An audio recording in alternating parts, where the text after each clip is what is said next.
কিরে ভাই কি করিস? বসে আছি দেখো তো এভাবে কেন বসে আছিস ভাই? তুমি আসবে বলে আচ্ছা তোর মন খারাপ কেন? একা একেলা মন আরে ভাই আমি থাকতে তুই একা কিভাবে? তুই কে আমার আমি কে মানে?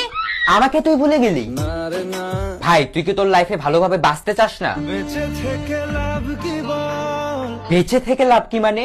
মরে গিয়ে তুই কি করবি? তারা হয়ে জ্বলে যাব হ্যাঁ আরো? পাখি হয়ে ধরা দেব ভাই তুই চেষ্টাটা কি করছিস বলতো? তাকে আটকে রাখার চেষ্টা ভাই দেখ যে চলে গেছে তার কথা ভেবে আর নিজের সময় নষ্ট করিস না, মুভ অন কর। নারে না না মানে এভাবে তুই আর কতদিন থাকবি ভাই? জানি না যাব কদ্দুরে এখনো ভাই আমি তোকে ভালো মতন বলছি তুই ওকে ভুলে যা, আমি ওর চেয়ে আরো অনেক ভালো মেয়ে তোকে এনে দেবো। লাগে না তাহলে এভাবেই থাক শালা, আমি চললাম।